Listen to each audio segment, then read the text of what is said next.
ఒక సినిమాకు కోట్ల బడ్జెట్ కేటాయించడం ఒక ఎత్తు అయితే దానిని వరల్డ్ వైడ్గా ప్రేక్షకులకు రీచ్ అయ్యేలా చేయడం మరో ఎత్తు. ఆ ప్రమోషన్స్ ప్లాన్ చేయడం అతి పెద్ద సవాలని చెప్పడంలో ఎలాంటి సందేహం లేదు.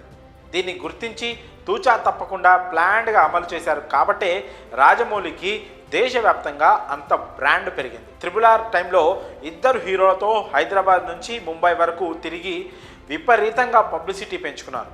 ఆ సమయంలో సోషల్ మీడియాలో కూడా వీరికి విపరీతమైన క్రేజ్ లభించింది. సినిమాకు ప్రీ రిలీజ్ ఈవెంట్ ఉన్నా సరే సినిమా గురించి నలుగురు ఈ రేంజ్లో మాట్లాడుకోవడమే ఓపెనింగ్స్ను డిసైడ్ చేస్తుంది.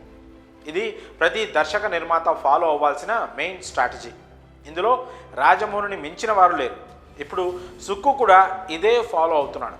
ప్రస్తుతం విపరీతమైన బజ్ సంపాదించుకుంటున్న పుష్ప 2 ది రూల్ మూవీ ప్రమోషన్స్తో దుమ్ము దులిపేస్తోంది. ఇప్పటి వరకు పుష్ప 2 మూవీ 2 ఈవెంట్స్ను కంప్లీట్ చేసుకుంది. ఎన్నడూ లేని విధంగా, అసలు ఎవరి ఊహలకు అందని విధంగా బీహార్ రాష్ట్రంలోని పాట్నాలో ట్రైలర్ లాంచ్ చేసింది. దీంతో నేషనల్ మీడియా ఫోకస్ అంతా అప్పటి నుంచే పుష్ప మీద ఉంది. ఇసుకేస్తే రాలనంత జన సందోహం, వారిని చూసి పోలీసులే షాక్ అయ్యారు. Next day media, social media అంతా పుష్ప 2 కవరేజ్తో నిండిపోయాయి. ఇక రీసెంట్గా చెన్నైలో సాంగ్ లాంచ్ ఈవెంట్ ఇంకో బ్లాక్ బస్టర్ కొట్టింది. నెల్సన్ దిలీప్ కుమార్ గెస్ట్గా రావడం, Devisri speech, Bunny dance, heroines glamour, జనంతో నిండిపోయిన స్టేడియం ఈవెంట్కు హైలైట్గా మారాయి. ఇలా పుష్ప 2 ప్రమోషన్స్తో డబుల్ సిక్సర్ కొట్టేసింది.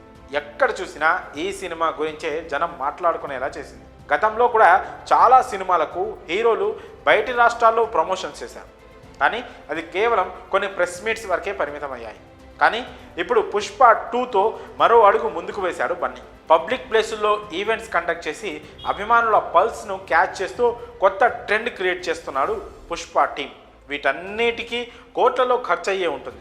అదంతా పక్కన పెడితే ఇప్పటి వరకు అయితే హైప్ను పెంచడానికి చేసిన ప్రతి ప్లాన్ సూపర్ సక్సెస్ అయింది. ఖచ్చితంగా ఇది ఓపెనింగ్స్ మీద పాజిటివ్ ఇన్ఫ్లుయెన్స్ను క్రియేట్ చేస్తుంది. ఆ ఎఫెక్ట్ అంతకంతా వసూళ్ల రూపంలో లాభాలు తెచ్చేస్తోంది. ఇక సౌత్లో మాత్రమే పుష్ప ఈవెంట్స్ బాకీ ఉన్నాయి. ఇక్కడ పుష్ప 2 ఎలాంటి హైప్ ఫామ్ చేస్తుందో చూడాలి. మరి ఈ విషయంపై మీ అభిప్రాయాలను కామెంట్స్ రూపంలో తెలియజేయండి.